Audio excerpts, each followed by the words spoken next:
Government of India ఇచ్చారు. ఒక 15,000 కోట్లు వరల్డ్ బ్యాంక్ నుంచి అమరావతికి ఇచ్చారు. ఒక 12,150 కోట్లు పోలవరానికి ఇచ్చారు. ఒక 11,114 కోట్లు రివైవల్కి ఇచ్చారు. సరే, మిగిలిన కొన్ని మేము ఈ వర్క్స్ అన్ని మీద పెట్టడానికి కొంత శాఖ కింద కొంత ఫండ్స్ ఇచ్చారు. కానీ ఆ డబ్బులు నేను వెల్ఫేర్కి ఇవ్వలేకపోతున్నాను. కనీసం అక్కడ పెడితే రివైవ్ అయితే, డెవలప్మెంట్ అయితే నాకు ఆదాయం పెరుగుతుంది. ఆదాయం పెరిగితే ఇస్తాం. ఇంకొంచెం ఫ్లెక్సిబిలిటీ కోసం ఆలోచిస్తున్నాం. ఎక్కడ ఫ్లెక్సిబిలిటీ వస్తే అక్కడ అవసరమైతే బారో చేసైనా సరే I want to give my commitments. తల్లికి వందనం కానీ, లేకపోతే రైతులకు ఇవ్వాల్సిన రైతు భరోసా కానీ I want to give it. ఏది రైతైనా అవస్థపడాలి, గవర్నమెంట్ అయినా అవస్థపడాలి. నాకు ఫ్లెక్సిబిలిటీ ఉంటే నేను అవస్థ తీసుకోవడానికి సిద్ధంగా ఉన్నా. I will give it.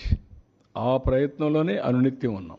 మా డిపార్ట్మెంట్కి అదే చెప్పాం. They are also doing same exercise. ఒక్క నిమిషం కూడా వెయిట్ చేయాలి నాకు ఫ్లెక్సిబిలిటీ ఉంటే. ఇప్పుడే దాని మీద కూడా ప్లాన్ చేసుకున్నాం, వర్కౌట్ చేస్తున్నాం. I will come out.